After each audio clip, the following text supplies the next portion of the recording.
All right, try this one. Am I coming in now? Can you hear me now?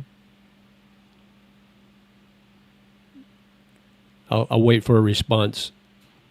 We're going to get a lot of chats. Can you hear okay now? Is this one working? Good now? Okay. All right. Okay, there we go. We'll keep it on this one then. All right, thanks. I don't know so here's the deal. I think I'm going to have to look into it after my chat today, after my stream. But I have the two channels. I don't know if you are aware, but I have two channels. I've got this one, and then I started a new one. It's a music channel. I play 80s music, kind of DJ thing, and I run it all through a mixer, a software. And for some reason, it wasn't going through into StreamYard.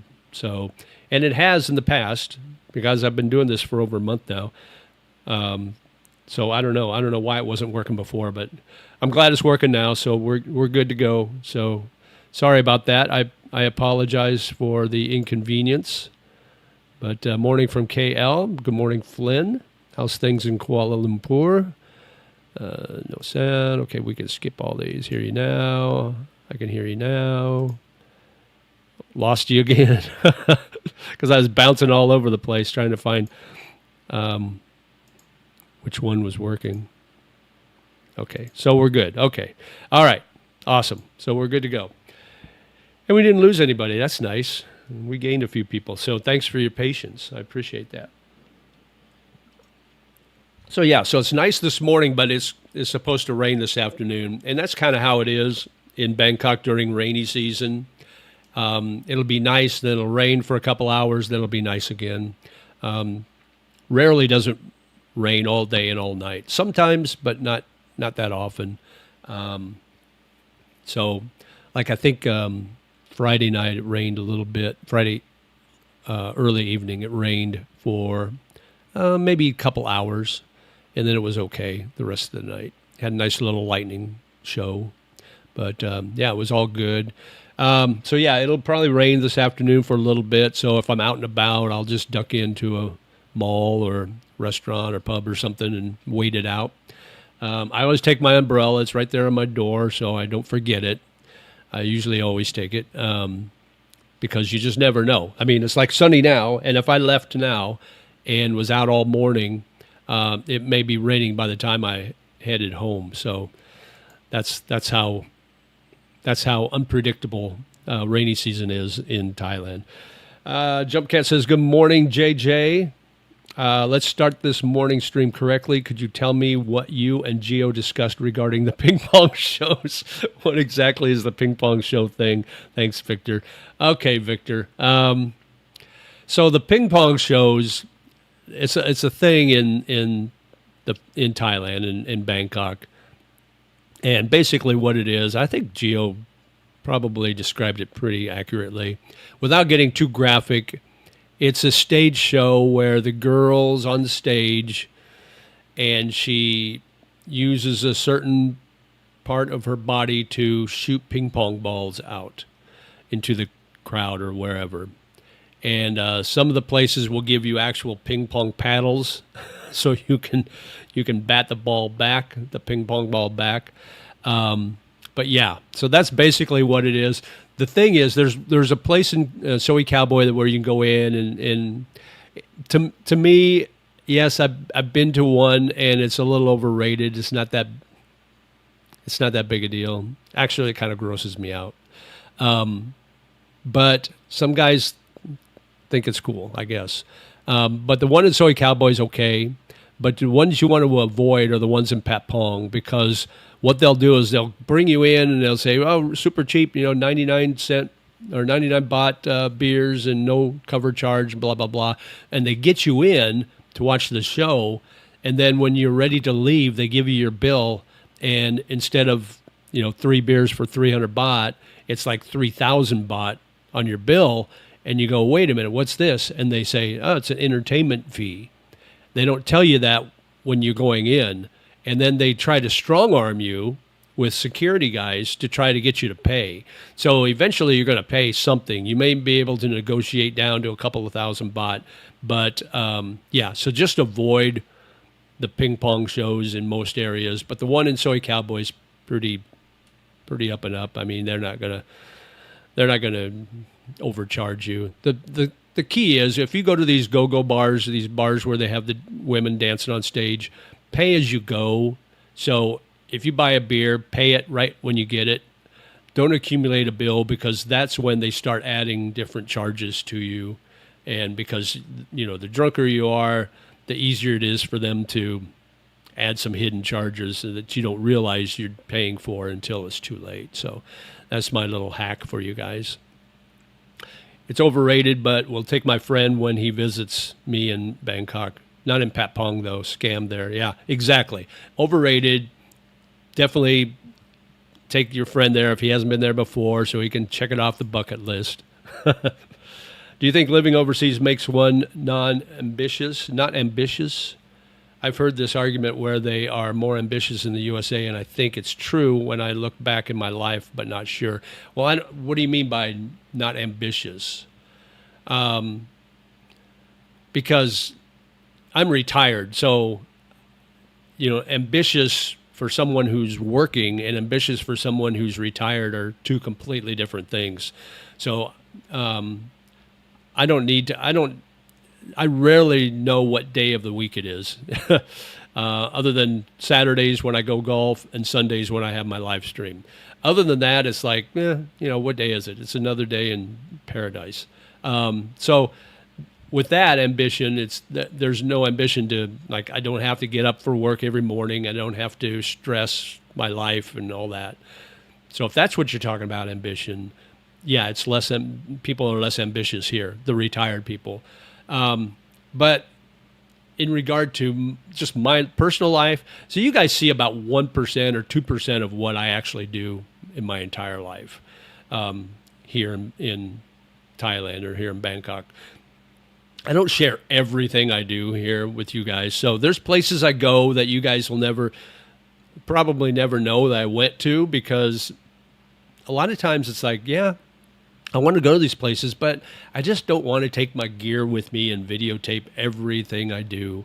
It's just one of those things that I'm not like those YouTubers like Patty Doyle and I don't know, whomever else. Those guys that every trip they take, they video it and they document it. I'm not one of those guys. I just don't want to. It's just, for me, it's just too much hassle. I would just rather enjoy my vacation or whatever, my time away from my home here. So if that's what you're looking for on this channel, you're probably not going to get it. Once in a while, I'll do that. Like if I go on a golf trip, I'll probably document that because I'll be with some buddies and stuff like that. If I go back to the Philippines, I may do a couple of videos there. If I go anywhere, other countries, I may do that, but maybe not. I mean, it's kind of up in the air. But I do have a regimen. I do have a routine where I view my YouTube channels as kind of a job, not a full-time job, but it's pretty close to a full-time job. So I've dropped down to about one video a week here because my other channel, my radio channel, my song music channel, that takes a lot of time. It takes about 10 hours to do a 2-hour show. So my setup and recording and then downloading it to my computer for editing, that's about a 3-hour window for a 2-hour show. And I can show you guys what the editing is like. Let me share my screen here and I'll show you exactly what that looks like. Hang on a second.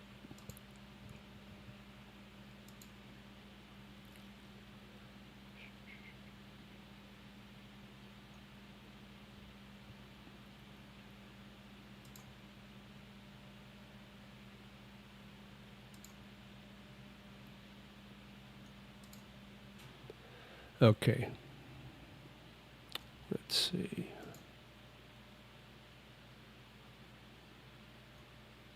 Here, this is it here. Okay, so this is CapCut, and this is what I run my show through. Let's run all my videos through. This is my editing software. So this is my last show that will debut tomorrow morning. But you can see if you look.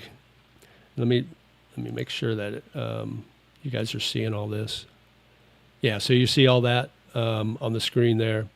That's this is all my edits. So these are all edits and splices. And if I scroll down, you can see there's more and more and more and more. And then this is the actual video part of my show, the raw video. And then I have a separate audio part because I download the audio separately because I download it. It's a better quality sound if I download it separate from the video. So I download the video and then I remove the audio off the video and then I download the audio. So you can see all these are cuts, are edit cuts. So that is a lot of work for a 2-hour show. And just to give you an idea. But yeah. And I do trivia. You can see the trivia up there, so you're going to get an idea. But yeah, so that's how I do my show. And so that takes about 6 hours total to edit. So it's not easy. So my ambition, going back to the original question, I think I'm still fairly ambitious. Now there are days when I get lazy and don't find myself wanting to be very ambitious, but I'm not sure exactly. Being retired is a joy. I love it. I guess work-related ambitious. Yeah. So I don't know. When I first moved to the Philippines, it was work-related, and I worked my tail off. It wasn't easy, and it was very stressful. So I don't know. I think it's different for every person. Maybe, are you talking about foreigners moving overseas and becoming less ambitious, or are you talking about locals that live in Southeast Asia being less ambitious? I would say maybe there are some that are like that. I'm not sure though. I could give you my opinion, but it would be very small, just a very small focus group, I guess, to give my opinion on. I don't know every single person that lives in Southeast Asia. I came here on a DTV, went from 4 days a week to one. Really took a job to get the DTV only, but I stay busy with scuba, golf, travel, etc. Yeah, I mean, that's the key. I mean, if you're coming here and you're retired, don't come here and just sit in your condo and do nothing. Get out and enjoy. Find groups that, hobbies that, with groups that are like your hobbies. Get a small circle of friends that you can hang out with and do different things. The worst thing you could do is sit in your condo all the time or sit in a bar all the time and drink. Or go to a girl bar and do bar finds. Those are the three worst things you could do because you'll lose your soul doing that, especially here in Bangkok. I think when I was last in Bangkok, I saw a guy being shaken down by several staff members at a go-go girls show. It can be shady. Yeah, you have to be careful. Absolutely. What do you miss about the USA? I've heard Gio mention things like driving, nature, family, etc. Wonder if you are the same or see different. Yeah, family, obviously. Friends. I've got some good friends. Driving, I love driving, especially in the country.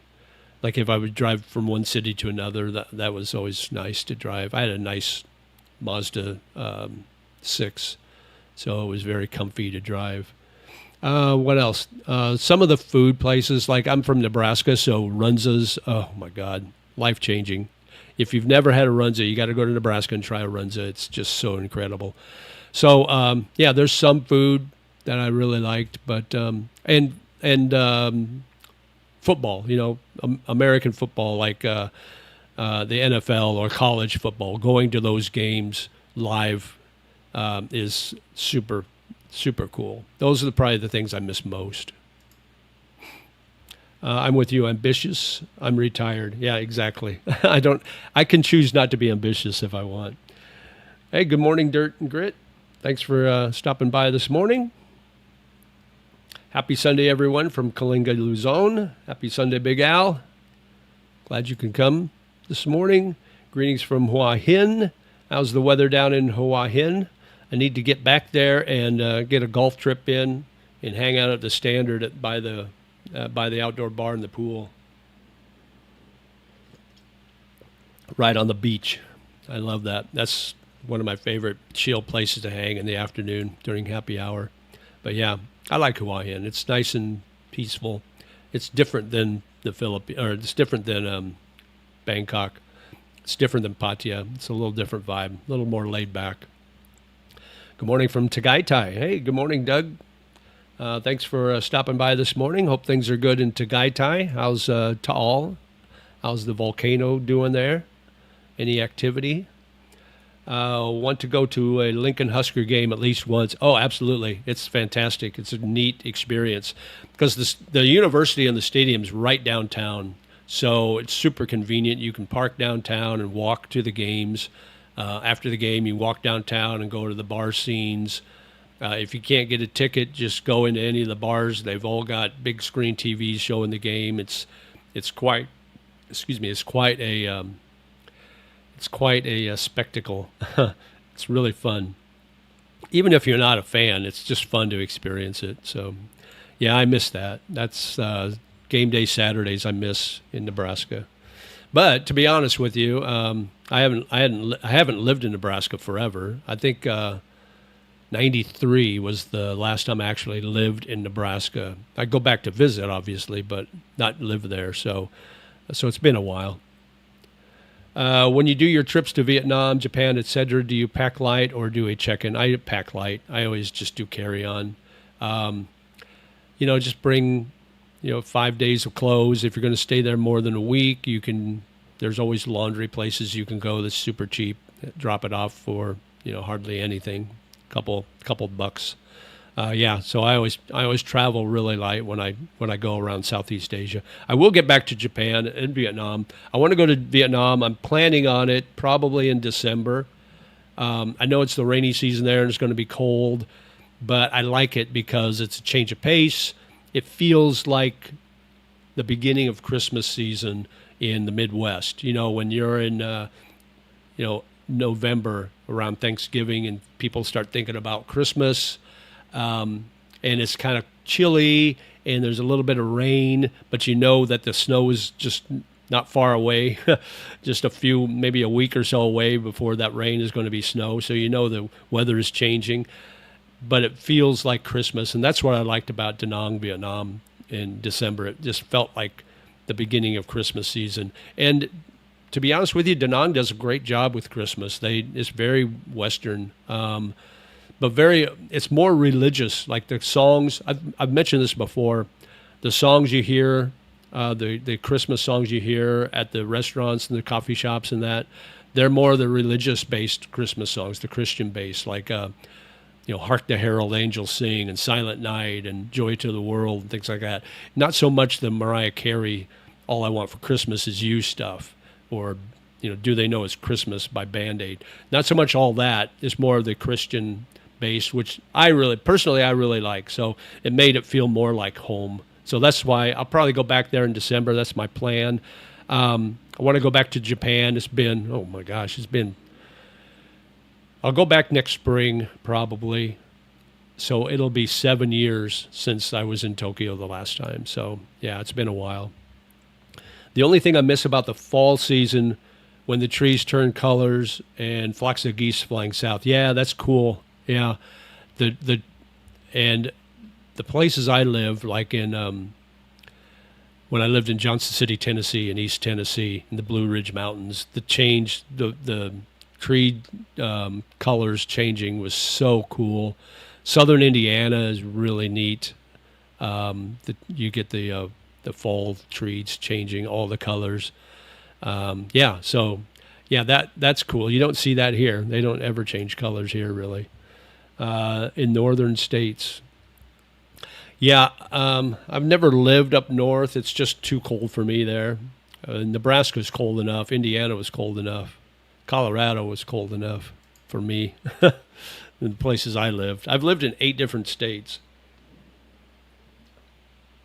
But yeah, so that's kind of, I know somebody mentioned on Geo's Live that, oh, JJ doesn't travel as much as you. What's up with that?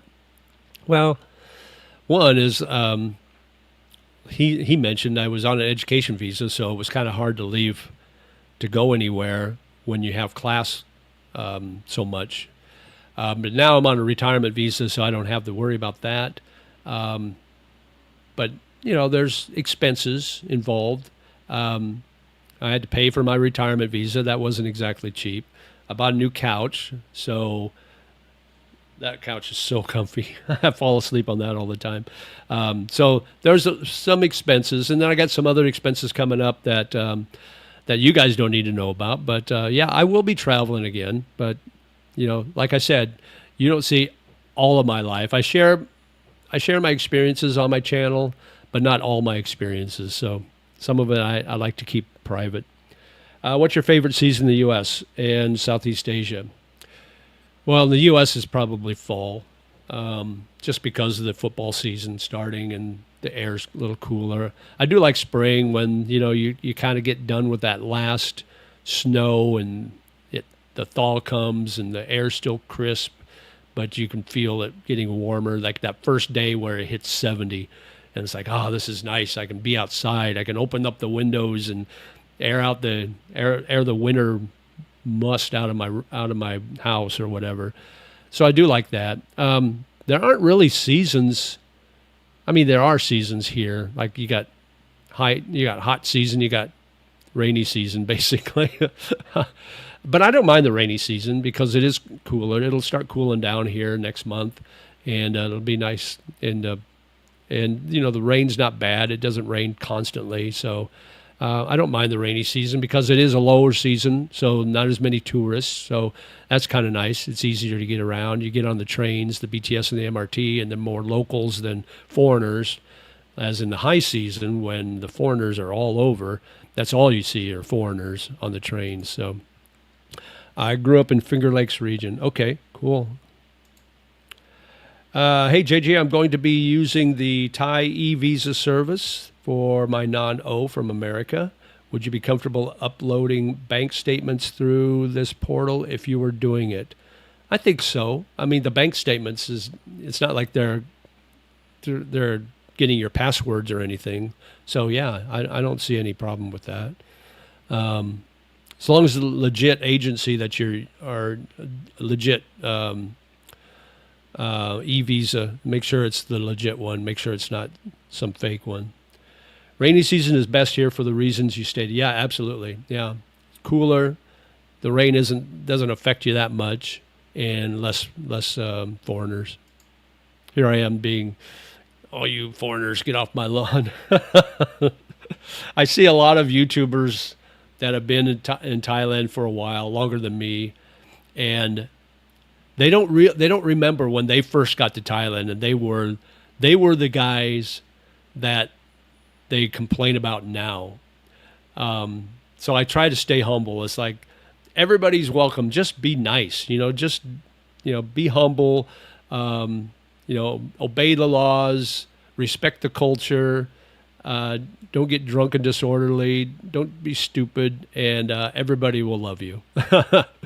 But it's always that one bad apple that spoils the whole bunch, right? Gives all us foreigners a bad name.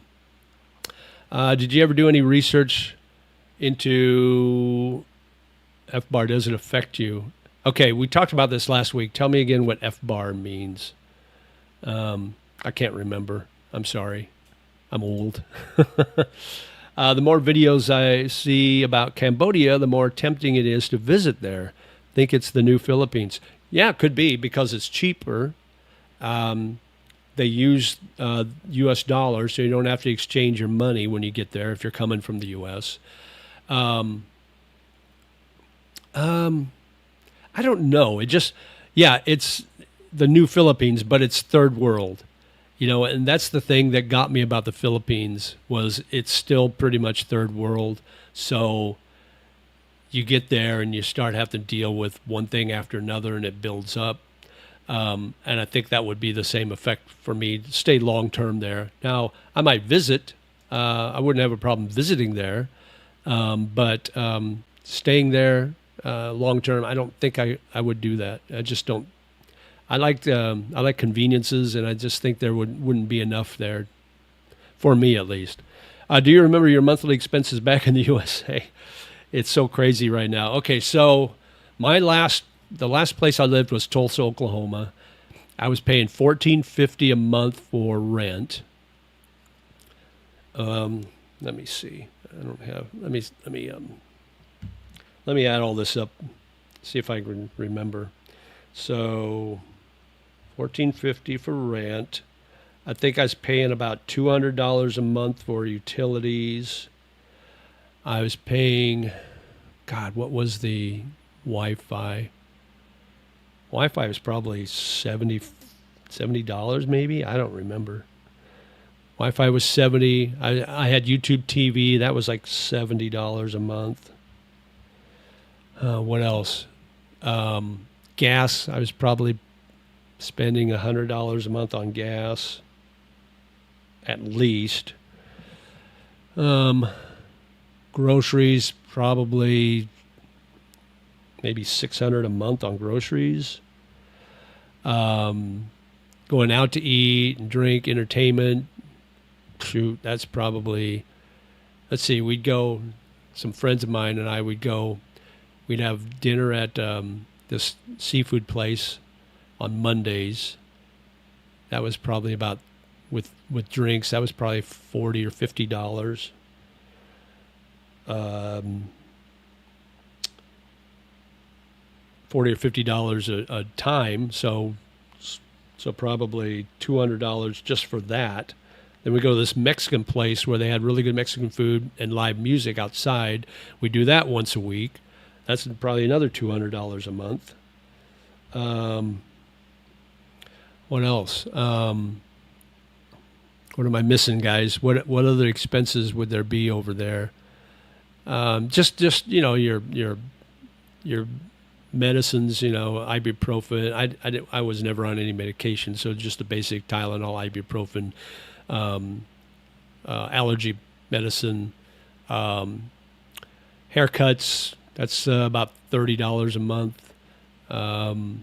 Hair gel about $30 a month. So what does all that come to? So 30, 60. Say another $100 for those incidentals. That's just that's almost $3,000 right there, just under $3,000. And yeah, that doesn't. I forgot about the car insurance. I think that was like $170 a month. So we're at almost $3,200 right there. Maintenance on the car, oil changes. I think the oil change was like $30, and I did that maybe every couple of months. I can't remember. So yeah, so easily double of what I'm paying now, almost double of what I'm paying now. I would have to still be working if I was living in the U.S. 10,000 over in your Thai bank account. Okay, what are we talking about? Oh, for the I see what you're saying. I haven't researched that. I'm sorry. You're talking about the tax implications on having 10,000. Maybe I did do a Google or a Chat GPT search on that. I can't remember though. I don't know. I can't help you out on that one. You'll have to do your own research. Do you ever get lazy when packing? For some reason, I always end up packing last minute and not sure how to change that habit. It's if you're just taking a carry-on, you can wait till the last minute. It doesn't take anything. I just grab 5 pair of underwear out of my drawer, I roll them up, stick them in my backpack. 5 pair of socks, they're already rolled up, stick them in my backpack. 3 or 4 pair of shorts, the shorts you wear over your underwear, roll those up, stick them in my backpack. 4 or 5 shirts, roll them up, stick them in my backpack. I got my bathroom bag is right there. I got a bag for my bathroom stuff. And so when I shower the morning I'm leaving, I shower and shave and brush my teeth and all that. And when I'm done with everything, I stick it all in my bag and then stick that in the backpack too. Then when I leave, I got I got to put my charger in there, put my umbrella in the side of my backpack, take my phone, good to go. My glasses, I'm good to go. So yeah, when you're just taking a carry-on for a week or so, you can do that last minute. It's just it's pretty easy.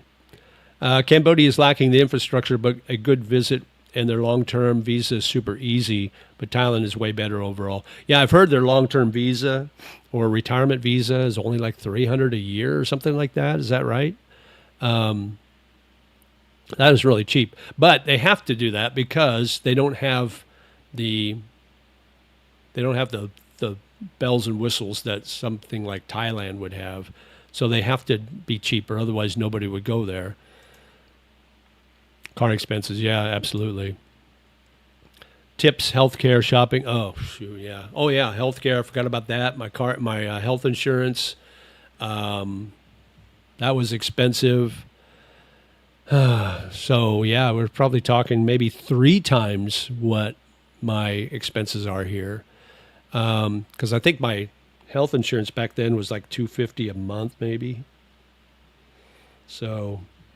Yeah, we're getting up to about $4,000 a month expenses, and then yeah, if you go shopping, I need a new pair of shoes, so you get a new pair of tennis shoes, and it's going to cost you at least $100.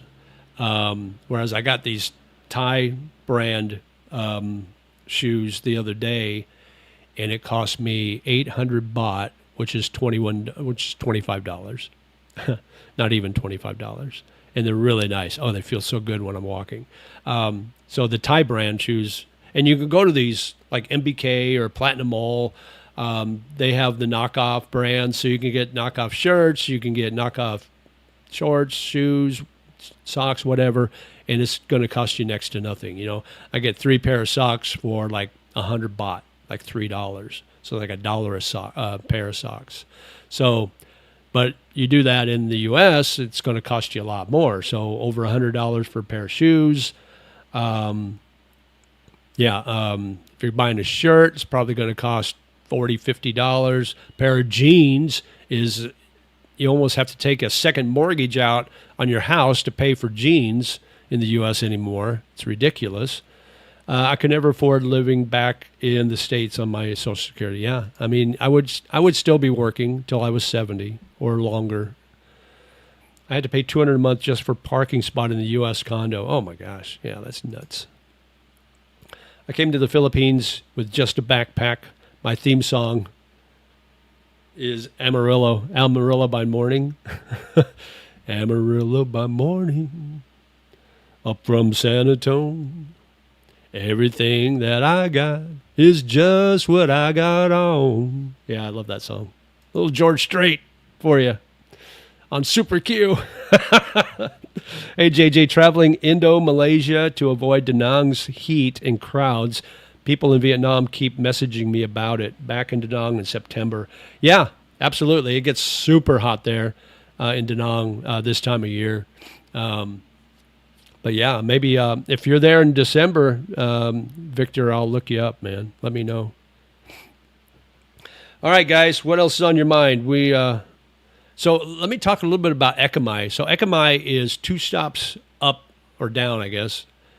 Up on if you're counting the numbers on Sukhumvit Road. Down if you're counting south being down. So it's basically south of here. 2 stops. So I'm on Parampong, then you go to Tonglo, and then Ekamai. And I did a video, and it'll post tomorrow morning, of me walking around Ekamai. Basically, I just walked around from Sukhumvit down Sukhumvit 63, which is the main street on Ekamai. And I just checked out some of the restaurants. There's some bars there. There's a nice bar. We actually had lunch there yesterday called Shakespeare's. So it's a English pub, big English pub. It's only been open like a month. Super nice waitresses there. They spoke English pretty well. Met the owner. Obviously, he's English.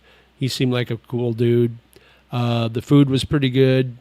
Yeah, so there's a couple of pubs there that are nice to go to. There's Bourbon Street, which is the Cajun restaurant that's right down there on 63. That's really got really good Cajun food. So if you're jonesing for some New Orleans style food, check that out. It's very, very good.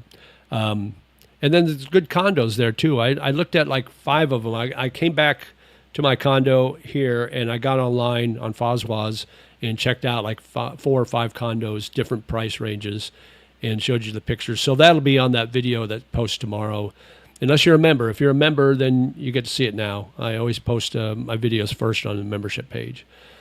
Are there any places or bucket list items still in the USA? Oh, there's a lot of places I've never been to in the USA. But right now, 1, I couldn't afford it. And 2, a lot of these major places, I just don't feel comfortable going to it right now in the U.S.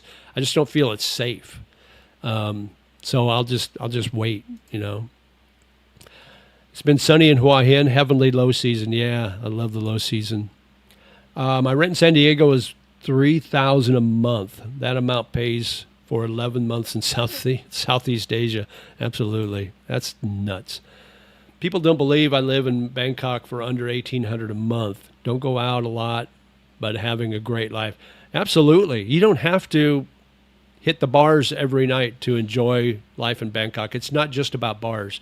It's go to the temples, you know, and see beautiful artistry, you know, beautiful temples, and it doesn't cost you anything. Walk in the parks. The parks are amazing here. You know, you can do a lot of stuff for hardly anything at all. The street food, the night markets are incredible. That's the one of the main reasons I moved to Bangkok is because of the food, and the night markets are just insane. And super cheap if you want to get merchandise there. Back to work on my vegetable garden. Have a great day, everyone. Stay safe, stay healthy. You too, Big Al. Take care.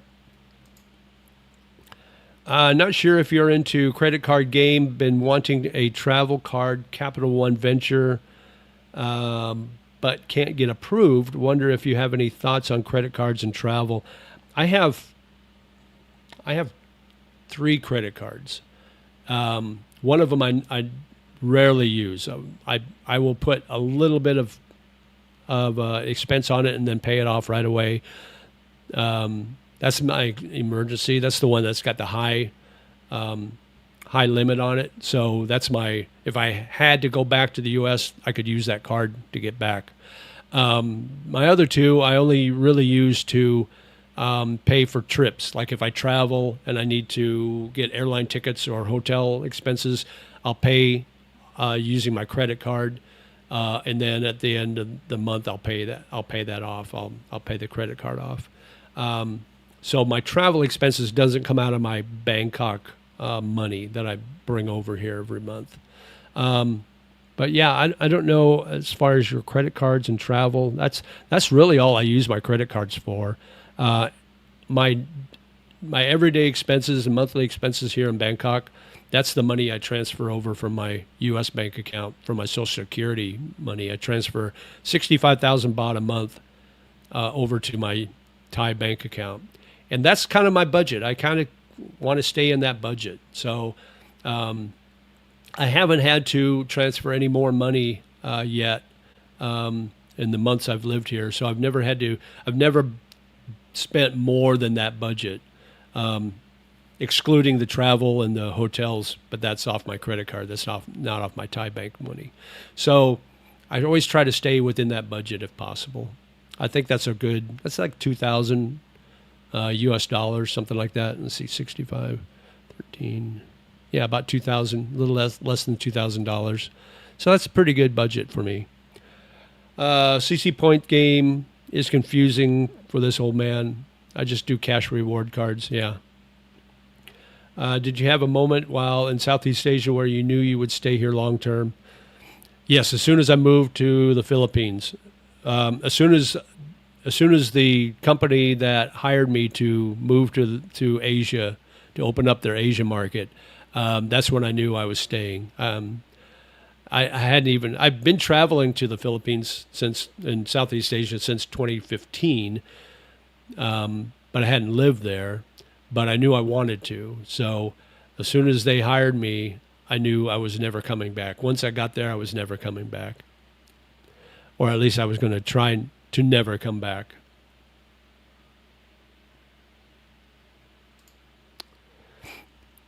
Anyway, so Ekamai, I like Ekamai. They got along 63. They got big sidewalks, real wide sidewalks, great restaurants, great bars. Got a gym right down there, a fitness center down there. And it's all within walking distance to the BTS on Sukhumvit. It's really close, really convenient. On the other side of Sukhumvit, they've got the mall there. So they got a decent mall. They got a nice little food court. They've got some street vendors outside. There's a Big C down the street on 63. That's a big grocery store. So they got a lot of good places to go to. And the condos, I found condos as cheap as like $17,000 a month, which is about $420 a month. Up to, there was one I looked at was like, what was it, 40,000 maybe or more, 40-some thousand a month. Maybe it was more. I can't remember now, but but it was really, really nice. There was one there that they wanted 35,000, and it looked really nice. I tell you what, if my lease was up here, I would seriously think about moving to that condo because it was so nice. If I could talk them down to 30,000 and doing a 2-year contract, I would probably have done that. But I'm still here for over a year, so I got a ways to go. But I keep getting notifications on Facebook on Marketplace of new condos coming up, so I keep looking just for the heck of it. Ekamai is a good middle ground for everything. Yeah, it is. It's good. It's a good location because you're close to the central part of Bangkok. Asok, Nana, Prompong. You're still very close to that, but you're far enough away so you're not in the midst of that adult entertainment area. So you don't have to be inundated by, freelancers, ladyboys. Indians selling watches, things like that. You don't have to worry about all of that. So you're away from that. But you can hop on a train and be there in 10 minutes if you want that. And the food choices are good there. The restaurants are good. So, yeah, it is good middle ground. And the prices aren't bad either. So you're in that area where you're not overpaying for things like that. You may not get super cheap. Like the restaurants are probably a little more high end, but still you can find some good deals. What's the closest area in Bangkok you would put up against BGC Philippines? Oh, okay. So pretty much any BTS stop along Sukhumvit from, I would say, Siam up to probably Anut. Each of those stops is a BGS type neighborhood in itself. Very walkable, great amenities. It's got everything available to you. So there's 100 BGC neighborhoods in Bangkok, and I'm just talking about Sukhumvit right now. But if you get off Sukhumvit and go down, down by Ari, and I'm going to do a video down by Ari. I'm going to check out that neighborhood. But there's a lot you get to like Victory Monument and Ari and areas like that, and they're really nice too. So you just have to kind of explore, and you're going to find neighborhoods that are very similar to BGC. I love BGC, but yeah, there's 100 BGCs here in Bangkok, whereas in Manila there aren't. I mean, you got BGC, you got some parts in Makati, What else? You got Eastwood. That's okay. Um, just little pockets, but nothing like BG or nothing like Bangkok has. Anut was built up for expats when it was the end of the line. Good place to start if you are moving to Bangkok. Yeah, absolutely. Anut's great. They got a big Lotus's super grocery store right there. They got a big C on the other side. They got a lot of really nice condos there. So yeah, that's a really convenient area. If you want to kind of get away from the mainstream of tourists, that would be a good place to start. The big difference in BKK versus BGC is the BKK sidewalks have motorbike driving, trash pickup, food carts, poles, etc. Also, the pollution makes it harder to walk around and enjoy. Yes and no. I mean, you're going to run into some areas in Bangkok that have narrow sidewalks, obviously, just like Manila does. But the pollution isn't. I mean, January and February, yeah, the pollution gets bad here. I will admit that. But like now, it's not. It's not bad now. I mean, the air quality is better here than it is in Manila right now. I can guarantee it. But yeah, what else? Once in a while you'll get a motorcycle driving on the sidewalk, but it's not constant. It's not. I mean, don't make it sound like that's all they do is drive on the sidewalk. It's like if I'm walking down Sukhumvit, like if I'm getting off the Ekamai BTS and I'm walking to the driving range, which is about a 5-minute walk. Maybe once a month I'll see one motorcycle going on the sidewalk to get where he needs to be for grab or whatever. But they've got these posts now all along there, so motorcycles can't drive through. So that's not a big deal. It's not a big issue. What else? Food carts. Yeah, that's a plus for Bangkok. You're going to see food carts on the street. And you can get food pretty much anywhere.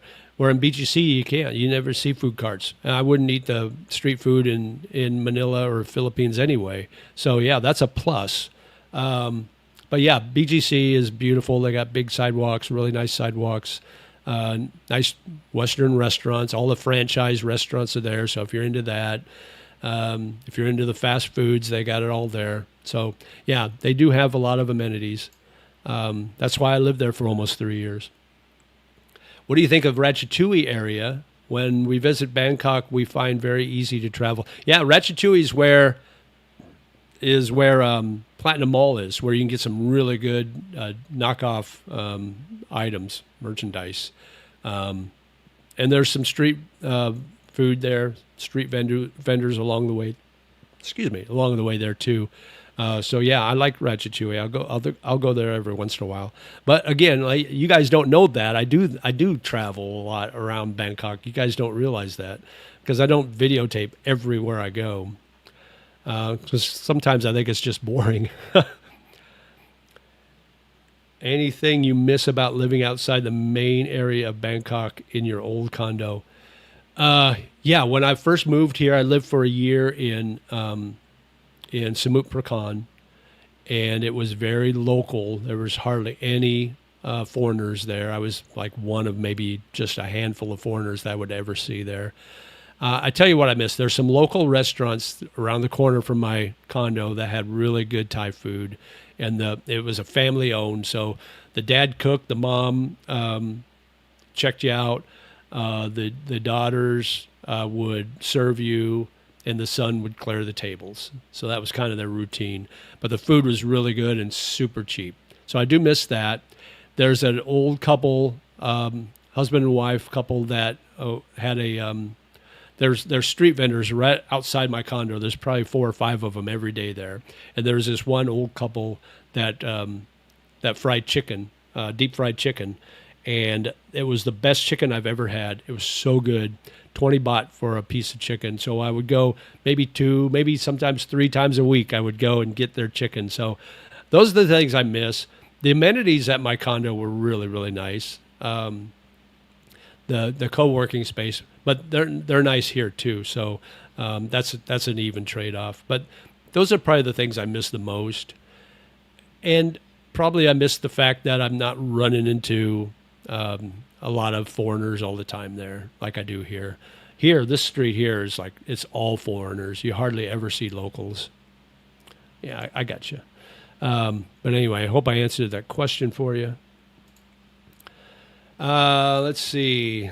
Have you made any local Thai friends now you speak some Thai? Wonder if they mingle with expats or are too shy as they don't speak much English. I notice mostly the Thai women bother learning some English. Yeah, I've got one Thai friend. His nickname is First, and he's one of my golfing buddies. So we go golf, hit the driving range on Saturdays. We went out golfing to the course that he always golfs at, the Navy course, and so we went there a few weeks back, and him and I and another friend, Mike, the three of us went there golfing. So I got him, and we'll go have lunch with him every once in a while too. So yeah, I do have a Thai friend, and I speak a little Thai to him, but he speaks pretty good English. So I think he likes to speak English. So, but I'll speak a little bit of Thai to him, but I'm not to that conversational level where we can do a back and forth very long. It's more of a me saying something, him saying something back, me saying something, and then that's where it pretty much ends.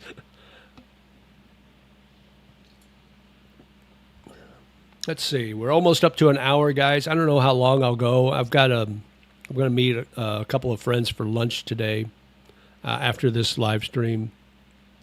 So we'll see how we go. But we're up to 33, so that's good.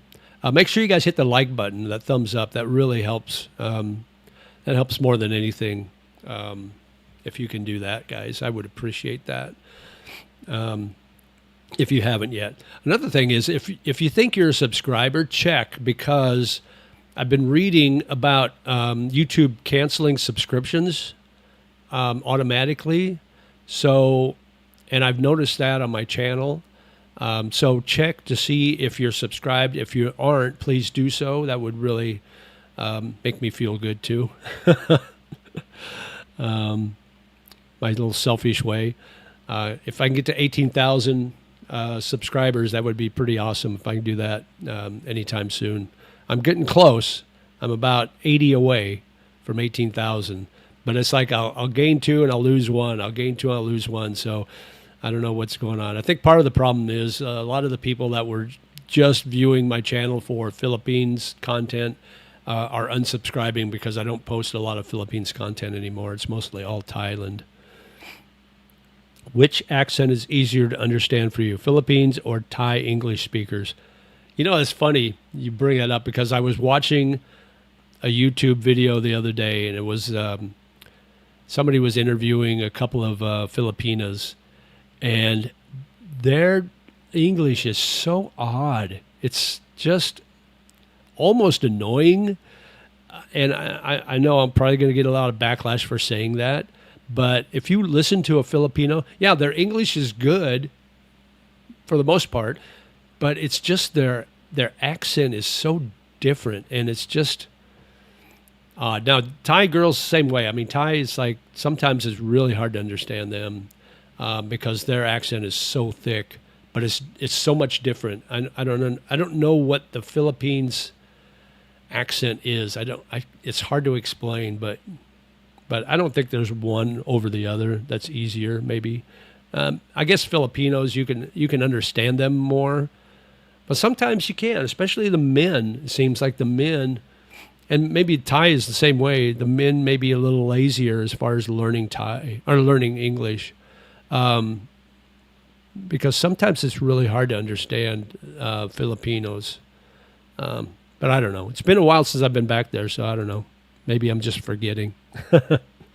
But yeah, you get in the provinces in the Philippines, and English is not as prevalent as you would think, guys. Just so you know. But I think I think Gio hit it on the head. It's the dating is easier in the Philippines, obviously.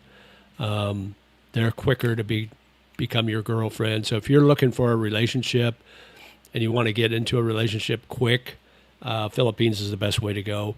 If you want to do the slow and steady getting into a relationship, Thailand and then Vietnam are the better ways to go. If you're not in any hurry, if you're in a hurry and you want to grab the first thing available, then do the Philippine way. Eager Expat and you are close. His is at 17,700 subs, right. You're at 17.9, though he puts out almost a daily blog. Yeah, I couldn't do it. I couldn't do a daily. But he does minimal editing. Now, I don't do a lot of editing, but I do a little bit of editing. So I would say the editing part of my videos are the part that takes the longest, longer than the actual video themselves. He lives right in the next Soe over. So we're very close as far as where I thought you were talking about his budget. It's like 17,000. But yeah, that's subs. Yeah. Yeah, we've been like kind of neck and neck the whole time since I moved here. He does a lot more meet and greets than I do. I don't do as many meet and greets because I'm always worried that nobody's going to show. I want to do I thought I'd do something really funny. So I watched this guy. His name is Golf Sidekick. Golf Sidekick. He has a video channel. He's from Thailand. Or he's not from Thailand. I think he's from maybe Sweden or somewhere. I'm not sure. Oh, South Africa. I think he's from South Africa. Anyway, he does this, and he's funny. He's always talking about, hey, watch this, and you'll get your golf game under 100 or under 90 or whatever. But he always wears these outlandish outfits, matching outfits, and he's a good golfer. He's a scratch golfer, I think. But he did this one video that I thought was super funny. He did an invitational. He invited all these famous YouTube golfers to his invitational. But the whole premise was he knew nobody was going to show because he sent out the invitation the day before the invitational. So he's sending all these YouTubers like Bryson DeChambeau in the U.S. and all these places all over the world for the invitational the next day. He actually had one person show up, so it was pretty funny. But I'm thinking about maybe I'll do something like that. Like I'll do a invitational on my 1 year or my 2 year anniversary here in Thailand or my next birthday, and I'll send out the invitation to all these YouTubers all over Southeast Asia, like all the YouTubers in like I'll send Old Dog an invitation, or I'll send Scotty Boy, regular guy, an invitation, or I'll send whoever. I'll send out invitations to everybody, knowing they're not going to come, knowing they're probably either not going to reply or send me some snarky response, or go on their next video and dog me for even inviting them. But that's the whole point of it, is to have a couple of laughs. So I may do something like that. I haven't thought it through yet, but I think that would be kind of funny. And do it at some pub or something and sit there and wait for everybody to show up, and nobody shows up. I think that would be a pretty funny video, actually. It's a shame what happened to Brian the Lion. There isn't much BGC YouTubers anymore. I'm guessing now. Do you know any? I don't. I moved out because there were a bunch of them moving in there. So I moved to Thailand, and now everybody's moving to Bangkok, to Thailand. There's the one guy, is it American Expat, I think his name is, or something like that. He's this fat guy, bald glasses. But I think he lives in BGC now. So but I don't know if he does actual BGC content. I think he does just normal. Most of his content's about dating, I think, which is kind of ironic. There's Savvy Expat. He's been there for probably 5 or 6 years now. Evan, he's there still. There's Video Lux, that guy, but I think he's out of Makati. but he does content in BGC and Makati. Most of his content is clubbing. He does doing nutty shit at clubs in Makati or BGC till like 3 a.m. or stuff like that. I can't think of anybody else that's in BGC though. You and Gio can do a joint meetup, and even if only a couple show up, so be it. Yeah, he doesn't do meetups. He doesn't like it. Pinoy Floyd, is he in BGC? I don't think I know him. Never heard of him. Pinoy Floyd. Is he a Filipino? I'm sure there's a lot of Filipino YouTubers in Metro Manila. It seems like the girls that do videos, YouTubers, the Filipinas, they start out with a wholesome channel, but quickly it turns into a sex topic, because all the simps will watch them and they'll get all the views from the simps. But like there's one girl that she started doing decent topics, and it was all AI. I mean, she wasn't AI, but her script is very scripted, very AI scripted. But she started getting a lot of views, a lot of subscribers, and now she's like, her whole content has now become very sexual, date-oriented type stuff. How is the outside air quality in Bangkok? Any effect on the burning season? Burning season's over. January and February, it gets really bad here. In fact, there was... at one point, I went down to Hua Hin for a couple of weeks to get away from it because it was affecting me. Now, the year before, it never bothered me, but this year it did for some reason. Let's see. Air quality today is good. 22, which is really good. The PM 2.5 is 4.0, which is really good. So, no issues. Yeah, so the air quality's been super good since probably mid-March. There hasn't been a problem. Pinoy Floyd is an American? Okay, why does he go by Pinoy Floyd then? Now you've been in Thailand for a while. What's the country you miss the most? Is it USA, Japan, or another? I said earlier, I don't know if you were on when I said the things I missed about the U.S., which would be... driving, going to college football games, being from Nebraska, Runza sandwiches, just a good prime rib at a local owned restaurant in rural Nebraska, and you get a prime rib that's literally that thick and that big around, and it's so good. I haven't seen that here. It probably is here. You can probably get it, but you're probably going to pay a little bit because it's all imported. I do miss Japan. I miss Tokyo. I miss the areas that I was in Tokyo, in Osaka. Other than that, I mean, I'll probably go back. I want to go back there. I'll probably go back next spring. I want to go back to Singapore. I want to spend a little more time there. I like that. There's places I haven't been that I want to go to, but those are down the list probably next year. Editing actually is a warped dimension that consumes your life and soul. Yeah, you turn the program on and 6 hours go by. You can actually spend the whole day. You learn to film more sparsely. Yeah, exactly. I mean, there'll be times where, like I did my Super Q radio show Wednesday morning. I got up Wednesday morning, had my coffee, sat down. I thought, okay, I'm going to do my show Wednesday or Thursday. Might have been Thursday.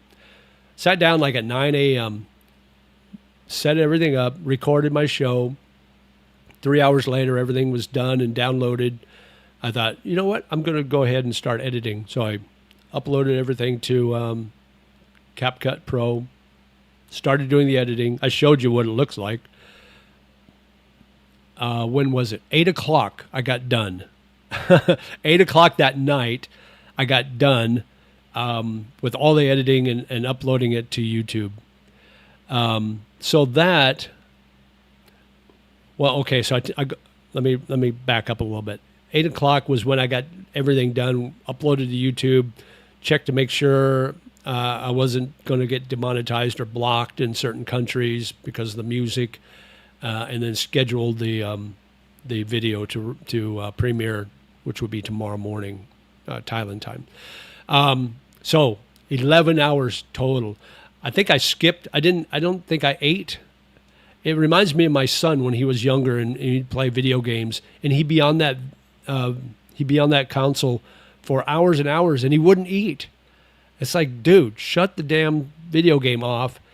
Get to the kitchen table and eat, or dining room table and get something to eat, dude. That it kind of reminds me, you get so focused and you don't realize how fast time goes by. But you know what? I love doing it. It's enjoyable for me, and it keeps me occupied in my retirement. You're not a bull, but you go by bull. Floyd goes by Pinoy because he lives in the Philippines. I go by bull because I go by lonely bull because when I've always been kind of a loner. And when I was young, my mom used to listen to Herb Alpert and the Tijuana Brass, The Lonely Bull, and I liked that song. So that's why I go by The Lonely Bull. Now, obviously, I'm not a bull, but I could make it a pronoun, I guess. But I'm just curious why he goes by Pinoy. I could go by The Lonely Irishman. But I'm not, I mean, I got Irish descendants. I got Irish blood in me, but I'm American. So I guess that would be the same thing. Been to Bangkok for almost 3 years. Not one trip to Hua Hin yet. Jomtien mostly. Plan to rectify that. But when I move, probably still choosing Jomtien. Yeah, I like Jomtien. I like it. But I think I like Hua Hin a little better. You're a little farther separated from the chaos in Pattaya. They need to bring back the ferry from Pattaya to Hua Hin. Yeah, I wish they would. That would be awesome. I think they stopped doing that when COVID hit, and the company that did it went bankrupt, I think, and they just shut everything down. But man, that would be awesome. That would be a really neat thing, because that would be a lot easier to take the ferry across than go all the way up to Bangkok and back down to get to Hua Hin from Pattaya. All right, guys, what else is on your mind? Anything? Talked about a lot already. So RE, I think, will be my next neighborhood that I'm going to visit. Do you guys like those neighborhood videos? I mean, you haven't seen the Ekamai one yet. Unless you're a member. Which, by the way, thank you all for being members who are. William, you're a member. But if you're not, you can do it for 99 cents a month. That's all it costs. And you get to see the videos before they go public. So, but you don't have to. I mean, the main thing is today, hit that thumbs up. That's all I'm asking right now. But yeah, do you like those tour videos, touring neighborhoods and checking out condo prices? Is that something you want to see more of or less of? Do you want to see more of dating videos? Do you want to see more of? I mean, let's do a poll here. I think I can do a poll. How do I do a poll? Oh, maybe I can't do a poll on StreamYard.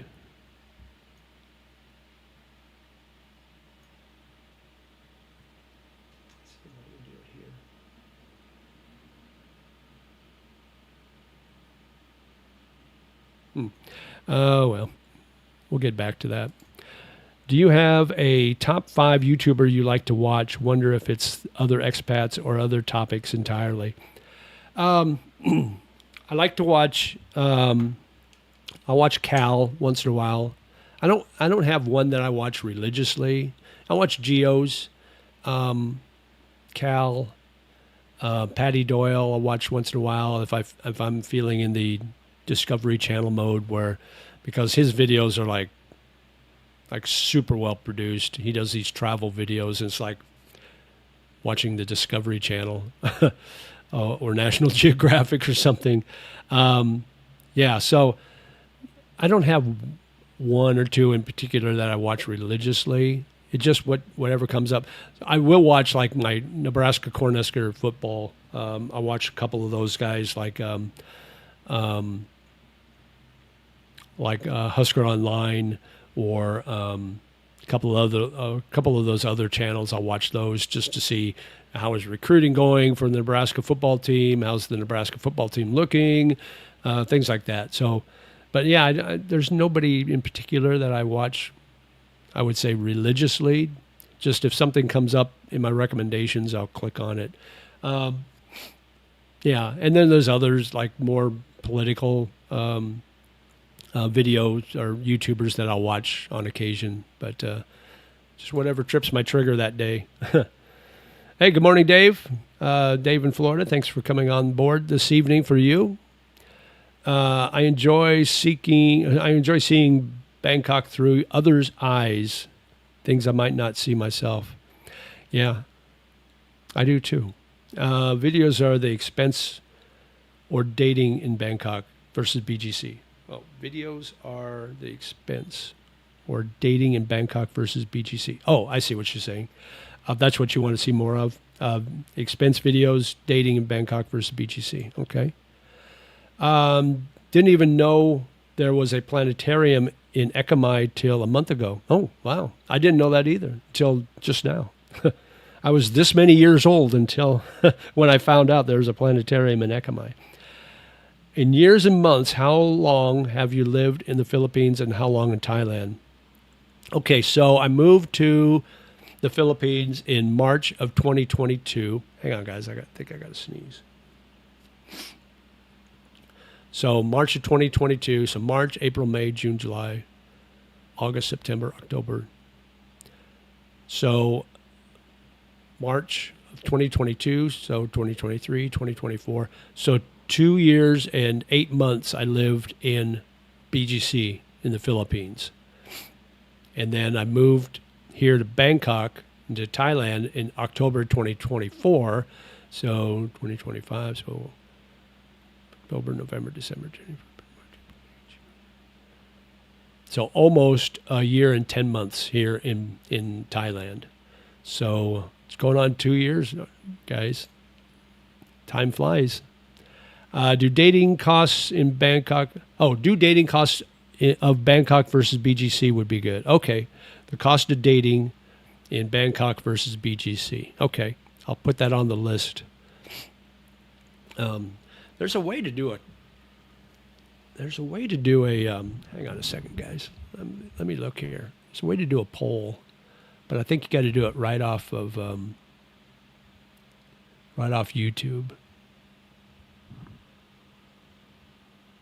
Stream marker, create highlights,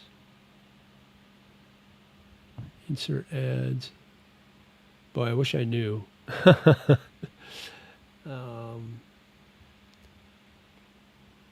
Engage with your audience.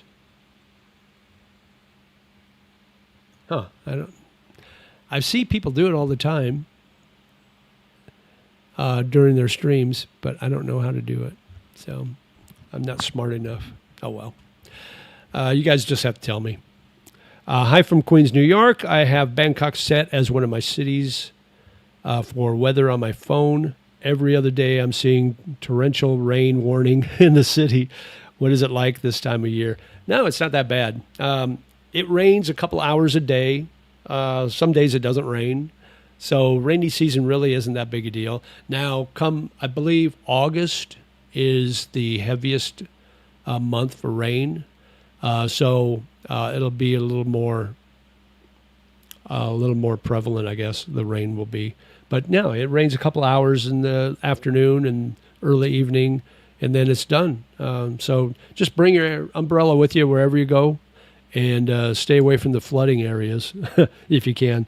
Last visit to Bangkok with friends, my buddy and I casually walking towards Harley-Davidson store, and a salesman told us he knew we were American by our walking style. Oh, wow. You don't walk like a cowboy? I visit the Philippines a month at a time, usually in Cebu. Don't think I would live in the Philippines, even with the military SRRV, which is a great option. Yeah, that is a great option. If you're military, retiring in the Philippines is a really good option for you. Cheap option. Dating in general, ease of meeting women, etc. Yeah, it's not as I tell you, it's easy to meet women in Thailand, here in Bangkok, but it's not easy to get into a relationship. They're much slower at moving into a serious relationship as the Filipinos are. They're you can pretty much on the first date have a steady girlfriend as your Filipina girlfriend in the Philippines. If you don't mind, curious, are those reading glasses? As I'm wondering if you know anything about the eye care in the U.S. versus Southeast Asia. They are reading glasses. I have a few pair actually. I keep extras just in case, but these are the ones I bought at an actual optical store. But yeah, I'm farsighted basically, so my vision close up is not good. So these are like 1.75, I think. I can do anything between 1.75 and 2, and I feel comfortable in. Anything more than that, it makes me dizzy. Anything less, I still can't see. Sick Grandpa says he gives his girlfriend 10,000 pesos a week and 15,000 for shopping for her.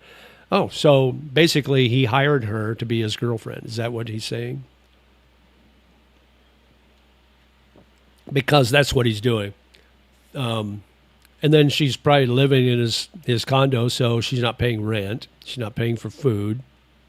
So, yeah, that's called a simp, or a pay pig, is what I call them. Those are mostly urban, almost inner city environments. Did you get out and see the countryside much when you were in BGC? Yeah, I traveled all over. I went up northern Luzon, southern Luzon. I've been to Leyte many, many times. Not only the cities of Tacloban and Bye Bye City, but in southern Leyte and Mahaplog, which is a village. Yeah, I've been all over. Been to Negros Occidental. Been to a lot of small areas there. I've been to cities, Bacolod, Dumaguete, Iloilo, Tagaytay. Where else? I was even up in what is it? Where Angeles City is. So I've been all over. So yeah, it's just not. See, you guys don't see that. You don't hear about it because I don't talk about those things. I talk about where I'm at. I talk about living in Bangkok. I don't talk about visiting the province areas. I don't talk about going down to Samut Prakan and hanging out with the locals there. I don't do a lot of that. You don't hear about that. Got LASIK, so only need readers now, but got glasses everywhere like a crack addict. Yeah, exactly. Yeah, I always carry 2 with me when I travel because I always end up breaking one or forgetting it somewhere. Optical care in Southeast Asia is good. Yeah. Actually, I had a pair of glasses, not these. It was another pair. And I was heading to school, and the screw fell out of one of the arms here, and so it's like, oh crap. So I had a little time, so I went to Fortune Town Mall, which is another great mall, by the way, in Rama 9, next to my school. So I went there and I found an optical place. I go, hey, are you able to fix these? I lost the screw out of it, and they had a screw, and they put it all, they fixed it for me. Took like 2 minutes. Gave it back to me, and I said, how much do I owe you? And they said, nothing. It's like, really? It's like, cool. That would never happen in the U.S. They would charge you up the yin-yang to do a 2-minute repair on your glasses. And I didn't even buy the glasses there. So it's like, yeah, that's pretty neat. What shopping service similar to Amazon is available there? Not for groceries. Well, they've got Lazada and Shopee and Temu, I believe. You can get Temu. I do shop on Amazon here, but you got to be careful because a lot of times the import fees are pretty high. So You got to make sure if you're looking for something that you can only find on Amazon, make sure the import fees aren't as much or more than the actual item you're buying. A lot of times I'll find an item that's on sale, like 20% off if you click this coupon, and then the import fee will be about 15%. So it's like, okay, I'm still coming out okay. So I'll do that. But I did more Amazon shopping when I was in the Philippines because the import fees were lower. But it seems like they've gone down here a bit. But yeah, you can do Lazada and Shopee here, and I think Temu. But you got to be careful because a lot of times they're knockoff items, and you're not going to get what it looks like. Somebody said they bought what was it? Somebody bought something on Lazada, and it looked like it was like this big, like a wardrobe or something, like a 4-foot high wardrobe. And when they got it, it was like a dollhouse size wardrobe. It's like, oops! You should check the prices or check the dimensions before you buy. I thought it was kind of funny actually, but I'm sure they didn't at the time. But they must have thought, oh, what a good deal! I only paid 300 baht for this big 4-foot high wardrobe. Well, yeah, you paid 300 baht for a dollhouse. If you don't mind answering, what family members do you have in the States? Are they close relatives, or are they able to stay in touch? Yeah, I've got sisters. All 3 of my older sisters are still alive and kicking. I've got my son, and I've got cousins up the wazoo. So yeah, and they're all over the place. What was your mode of transport? Did you do the scooter thing? How long to travel from BGC to Tagaytay? By all means, regale us with your travels around the countrysides of Thailand and the Philippines. So we took a bus down from BGC to Tagaytay, and it wasn't from BGC. We had to drive to Ayala. I think we drove to Ayala Center and took a bus there, and then into Tagaytay we took. I think Grab was available, so I think we took a Grab, or we took a Grab because I was dating a girl at the time. It was when I first moved to the Philippines, and I was dating this girl at the time, really sweet girl, and so we would take a Grab. We didn't take a bike.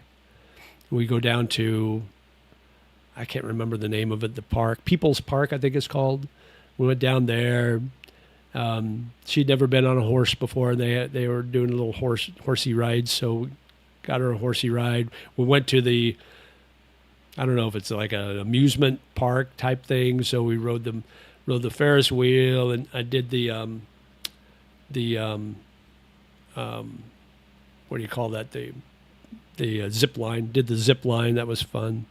But Tagaytay is neat. We couldn't go to the volcano because it was active, and so they weren't allowing people to travel there. But we sat on the neatest views is the Starbucks in Tagaytay, and you sit outside and you got the view of the Lake Taal, and the Taal volcano is right there, and it's a really neat view. So that was fun.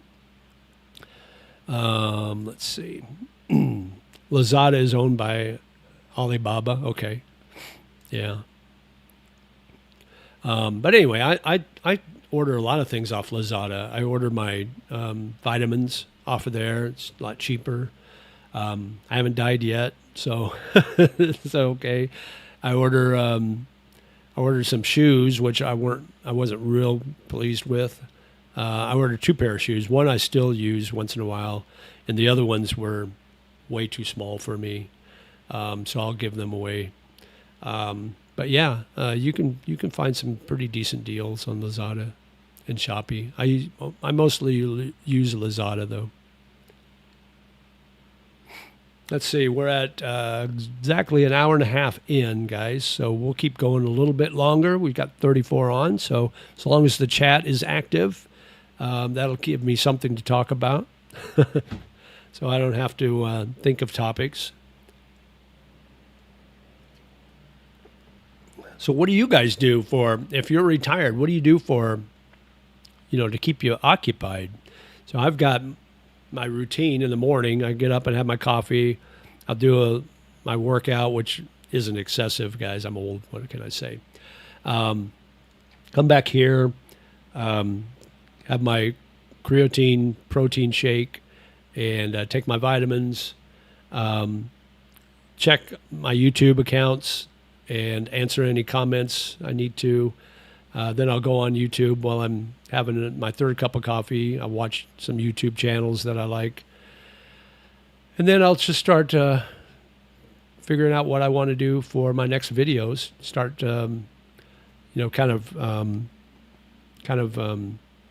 looking into video options. And then I usually do a late lunch or early lunch. I don't do breakfast anymore. I do an early lunch. Usually eat around between 11 and 12. And then get my walk in after that. And then on Saturdays, I do my golf. Sundays, I do my live stream. Wednesday or Thursday, I'll do my other channel, record that, and that's a full day. So kind of keeps me busy. Go see friends Friday night. We go watch live music on Friday night with some friends. Once in a while, I'll go out on a weeknight to see a couple of friends, but not very often. Usually, I just try to do my own thing and not. I don't want to go to the bars every day, but maybe once a week or once every other week, I'll have a subscriber come in and want to meet with me. So I love doing that. I love doing the meetups. So that keeps me occupied. Where in Hua Hin should I stay if I want to be in the walking center of the action? Restaurants, bars, malls, etc. There's a couple. I mean, it just kind of depends. Because it is a little bit, it's a small city, but it is a little bit spread out. So you really need to either rent a scooter or a vehicle or get Grab to get where you need to go. But if you get somewhere like close to, like, I think it's La Casita Hotel. That's a nice hotel. And it's right across the street from the beach. So it's like a 5-minute walk to the beach. If you want to spend a lot of money, get something at the Standard, but you're going to spend a lot of money to stay there. Or you can get something cheap around there and just go to the Standard and hang out. That's what I do. But yeah, you just have to look around. There's a couple of really nice night markets there. Cicada Night Market, and then there's one right across the street that's also really, really good. And then there's a couple of malls. So anywhere that's close by. If you get away from that main street, that main highway that runs along the beach there, basically, then you're really into the mountain area, kind of in the mountain area of Hua Hin, and you'll find cheaper areas to stay, but you're going to need a vehicle to get where you need to go. You can use Grab. Grab can be a little hit and miss sometimes because for whatever reason, the GPS doesn't work as well in Hua Hin. So a lot of times they take you to a place that doesn't exist. Like one time I was looking for a condo and this lady wanted to drop me off underneath this viaduct where there was literally nothing around. No condos, no buildings, nothing. It's like, no, this isn't my destination. So, and then she didn't speak any English. So that's another problem you're going to run into in Hua Hin is the English barrier is going to be a little harder than it is in Bangkok. So, but all in all, nice place to visit. Are you out and about drinking until 2 or 3 a.m. few days? No, I've never been out that late. The latest I've ever been out is like 12:30, and I missed the BTS train, and I had to get a Grab to get home. And so I always try to get home before the train stopped running. So I don't do that. There's 3 clubs right outside my condo. There's DOT. There's 24 Place, I think it's called. And then there's one other one. Baccarat. Those clubs are busy every night until like 3:30 in the morning. But I never hear them unless I get up at 3 in the morning to use the restroom or whatever, or to get a drink of water. Then I'll hear them outside. They're all outside waiting for their grabs to show up to take them home or take them wherever. But yeah, so it's very active down here, but it's young local Thais mostly hanging out at those clubs. So definitely not my thing. I would feel so out of place going to those places. Do you have a coffee maker or instant? Right now I got instant. I haven't bought a coffee maker yet. I need to do that. I just haven't gotten around to do it. But the instant I've gotten used to. It's not bad. I would maybe get a French press. That would be kind of cool. I get out and walk about every day, swim. Sundays are my down days only. Go to the bars when rugby is on. Yeah. Oh, yeah, absolutely. Rugby, World Cup's big now. Everybody goes to the pubs to watch World Cup. At the first part of the year, Six Nations rugby, I go watch that, watch Ireland play. Did you ever try golfing in the Philippines? Wonder how they compare. I know Philippines has a lot of casinos, which is fun. Don't see that common in Southeast Asia. No, I never got an opportunity to golf in the Philippines. I didn't have my clubs until just before I moved. So I brought them back from the U.S. But no, I've never golfed there. I've heard there's some nice courses in Metro Manila. I'm not big into casinos, so that wouldn't be something I would go to. I was surprised to see a golf course in between the active runways at Dam Muang Airport. That's crazy, right? Let me look it up. Sorry about that. I've got some allergy issues today. Let's see. Golf course at Dam Airport.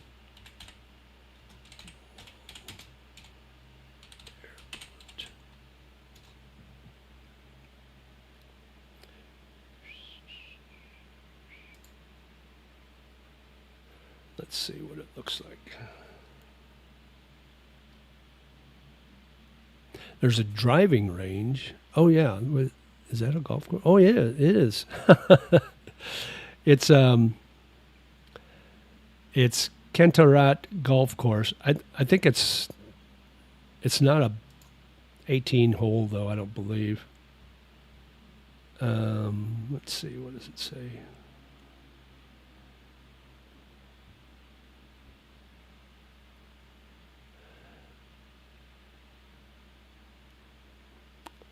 How many holes is it? Doesn't say. Oh, it's closed to non-Thai residents, which we were told is due to an international aviation decision by the ICAO. Huh, interesting. How many holes is it?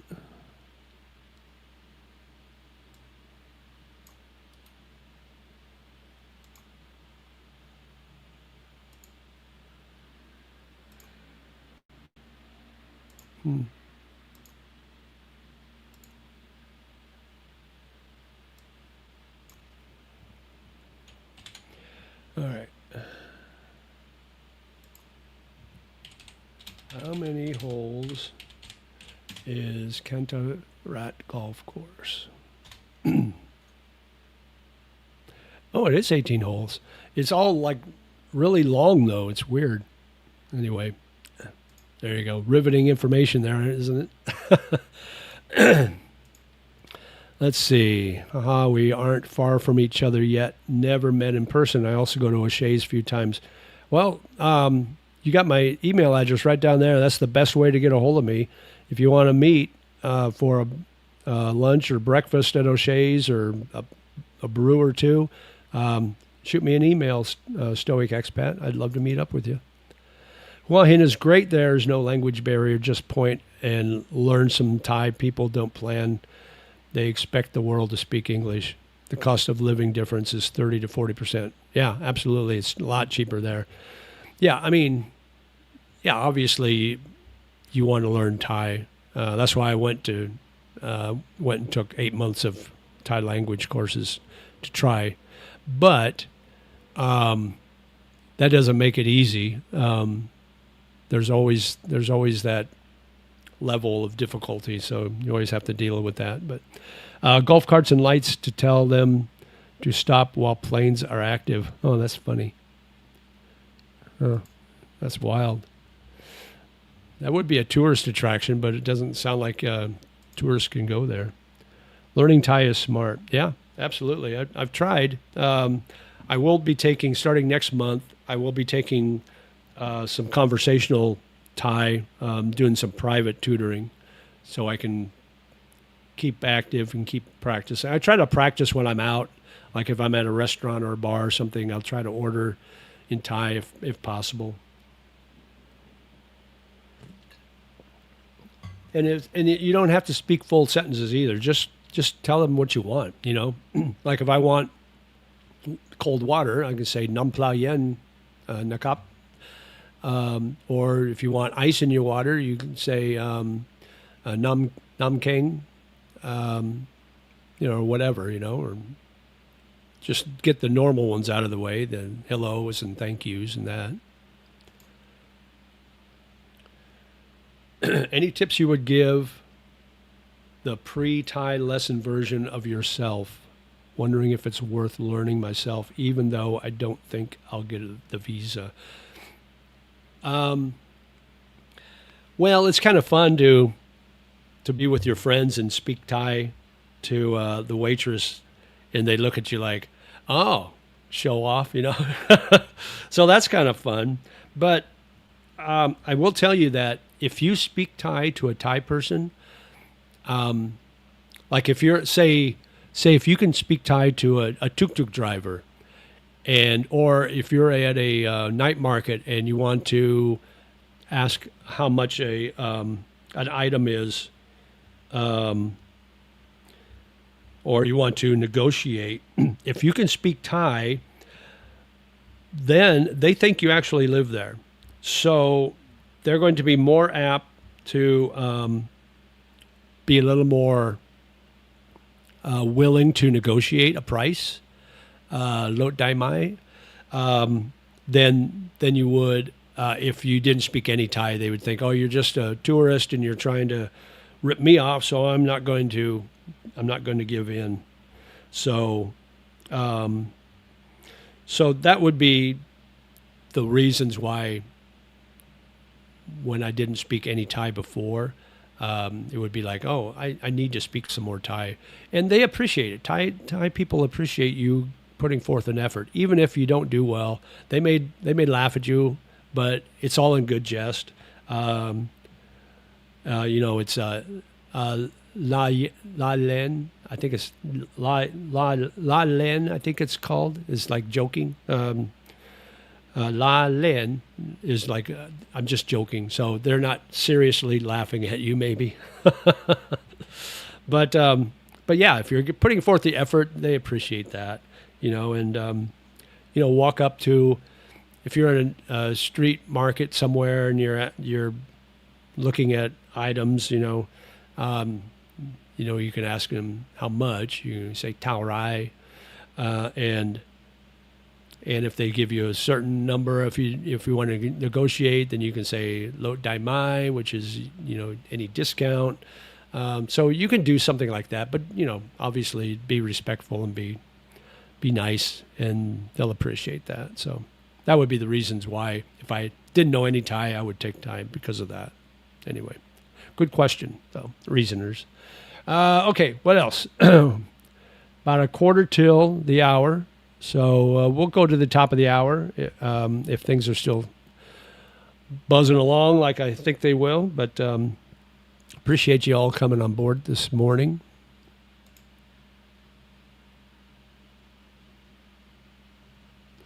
So Len, Tim Travel Taste, just did a short on it. I don't know who Tim is. I've never seen his videos. Tim Travel Taste. I'll have to check him out. If I shop and don't care if I get it, I offer about half, but if I get 10% off, I'm good. They need to make a profit. Some shoppers really act like they are going to go broke buying that T-shirt. Yeah, I mean, if they're offering, 500 baht and you say 200, if they go to 400, you don't want to get into a back and forth. If you got 100 off, go for it. Don't be stubborn and say no 200, because then they're going to get mad and they'll walk away. They don't need to deal with you. They would rather not deal with you than make a sale. So yeah, if you're that far off, then you're probably not going to get what you want. Do you have any plans to go to Cambodia? Nothing in stone. Nothing. No, I really don't. I mean, I might. Right now, I think back to the Philippines probably sometime this summer. Da Nang, Vietnam in December. I'm looking at maybe Tokyo in the spring. Those are my three travel places. I want to go somewhere I haven't been yet. So I've been to all those places. So I really want to go somewhere I haven't been. So maybe Kuala Lumpur. Maybe do a weekend, like a 3-day weekend there, sometime before the end of the year. That might be something I'd do. Where else? Taiwan would be cool. I do want to go to Shanghai at some point, maybe next year. I have a Chinese friend. He said he would show me around Shanghai if I wanted to go. So I want to do that. But that might be next summer. I don't know yet. I haven't decided. Hello, it's 11:45 p.m. here in the USA. You're on the East Coast. Yeah, well, thanks for coming on board. Have you ever or would you ever try the visa run in Vietnam? I see Will Travels do it, and it seems easy but just time-consuming. That would get old for me. Yeah, I just maybe once. I mean, I'm if I did extensions here, I'm spending 3-4 hours at immigration doing extensions here in Bangkok. Doing those visa runs, that's 12 hours on a bus. No, thank you. I think I'd do it once and then realize that's not worth it. I just rather would do a travel somewhere, go to Bangkok for a week and then come back and do it that way. Will does it because it's super cheap. Then he doesn't have to spend money on airline tickets to go to Bangkok or wherever. Doesn't have to spend hotel and food and costs like that. He just does the 1-day round trip to Cambodia or wherever, and then comes right back because it's super cheap.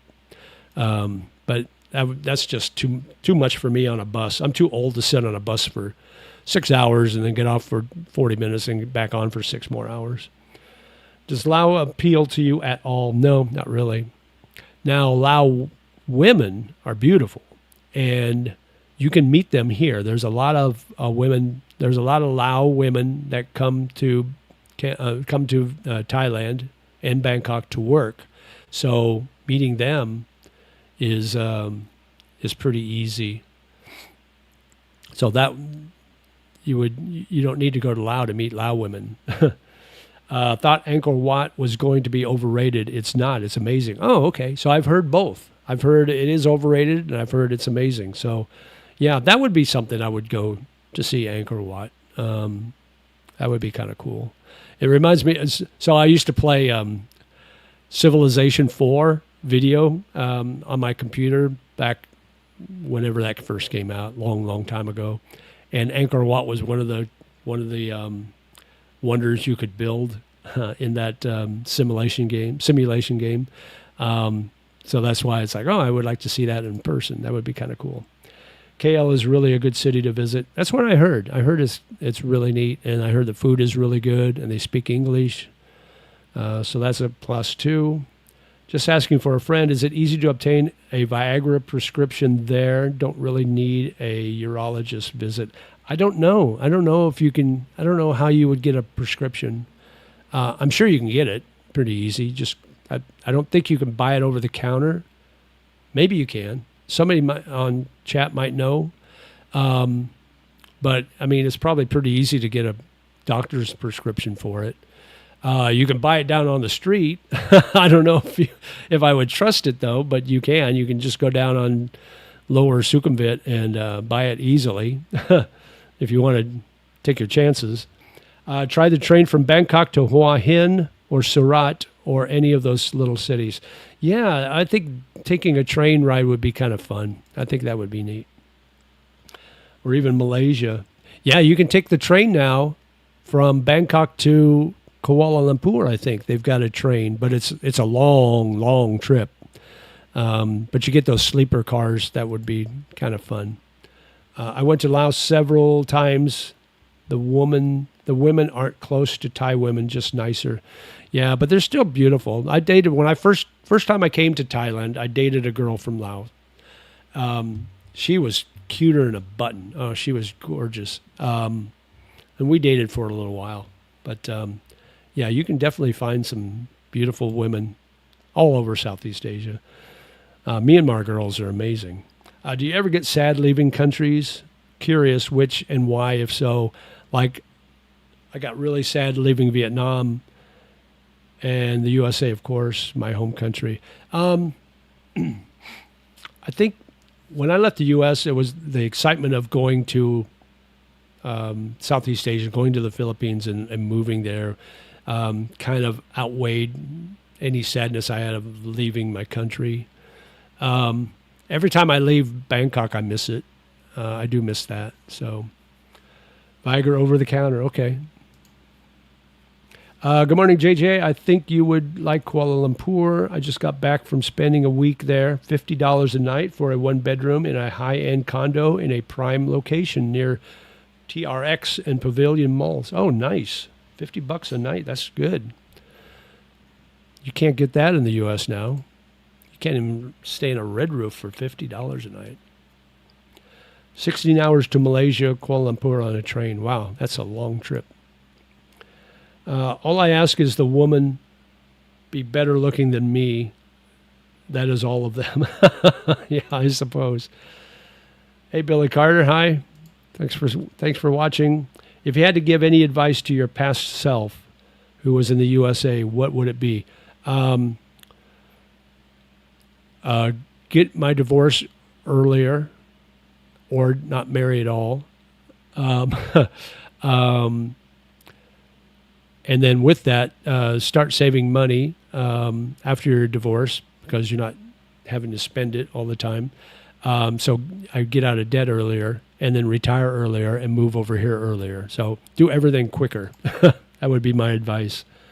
Hello from Soy 28. Hey, hello. You're just up the road. I'm on 24. Kale is nice and worth the trip. Awesome. I will definitely check that out. How did you manage the flight to the Philippines from the USA? Oh, it was the first time I went, I flew United. That was in 2015, and it was horrible. One of the worst flights I ever had. I think I flew when I moved here, I think I flew one of the Asia airlines. So that was nice. They're long flights, obviously. I mean, I think it's like 11 hours or 12 hours maybe is one of the longest stretches. And so I tried to get an aisle seat so I can kind of stretch my legs out when I need to. The only thing that I had issues with when I travel long flights is my knees start hurting when I'm sitting for a long period of time. So I need to stretch those knees out. Like even now, my knees hurt a little bit from sitting here for almost 2 hours now. They're not as bad as they used to be now that I've been taking this NMM supplement and my creatine with my protein shakes. My joints don't hurt nearly as bad as they used to. But yeah, other than that, it wasn't that big a deal. The Asian flights, they feed you so nice. They feed you so good. But yeah, it wasn't too bad, I guess. I could sleep anywhere, so sleeping wasn't a problem. Let's see.